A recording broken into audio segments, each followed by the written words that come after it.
அதாவது மதம் சார்ந்த மரபு சார்ந்த ஒரு பழக்க வழக்கத்தை மீட்டு எடுத்து செய்யலாம்ன்ற ஏற்கனவே இருந்ததுதான். உடனே சில பேர் சொல்லலாம், சார் 80-90 வருஷமா அது நடக்கல, அது ஆங்கிலேயர் காலத்துல எதுக்காக நடக்கல அப்படிங்கிறதுக்கு ஒரு சில காரணங்கள்லாம் இருக்கு. அதாவது இந்த தீபத்தூண் மலையினோட உச்சியில இருக்கு, மேல இருக்கு. அங்க தீபம் ஏற்றுனா ஆங்கிலேயர்கள் நம்ம ஆண்ட காலத்துல நிறைய சண்டைகள் அதெல்லாம் வந்துகிட்டே இருந்தது. தீப ஒளியை பார்த்து கூடிய வாய்ப்புகள் இருப்பதனால தற்காலிகமாக நிறுத்தப்பட்டது ஒரு காரணம். இன்னொன்று, மத ரீதியாக கிறிஸ்துவ மிஷனரிஸ் இதுக்கு முக்கியத்துவம் கொடுக்க கூடாதுன்னு சொல்லி நிறுத்தப்பட்டது.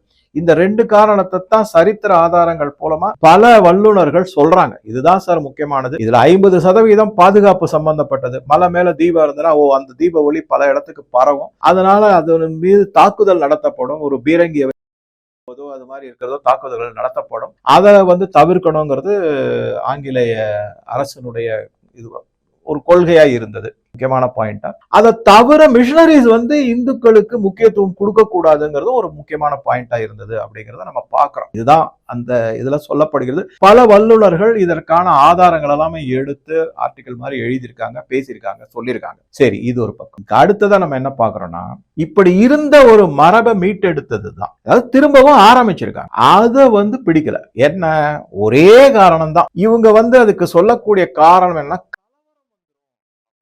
என்ன கலவரமும் வந்த மாதிரி தெரியல இது வரைக்கும். வரணும், எத்தனையோ இடத்துல முருகன் மாநாடு நடந்தது. ஏதாவது மிக மிக ஒழுங்கான நடத்தப்பட்ட முருகன் மாநாடு இதே மதுரையில இல்ல.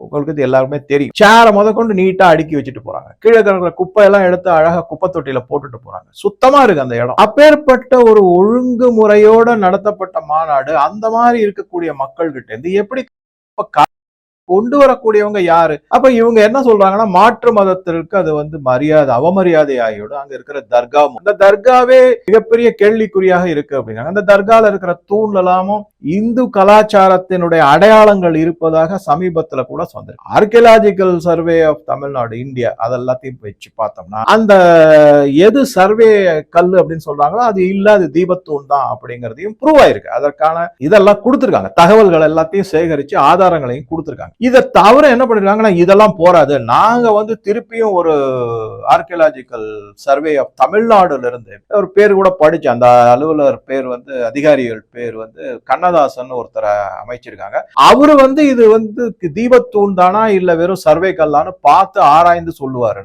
நேச்சுரலி தமிழ்நாடு அரசு ஒரு ஆர்டர் போட்டு போய் பாருங்க, சொல்லுங்க, இந்த மாதிரி எங்களுக்கு ரிப்போர்ட் கொடுங்க. அவர் அதே மாதிரி ரிப்போர்ட் கொடுத்துட்டு போக போறாரு. அவ்வளவுதான். அது இன்னும் என்ன எடுத்திருக்காங்க என்னங்கிறத அடுத்த பிரச்சனை, அது இனிமேதான் வரப்போகுது.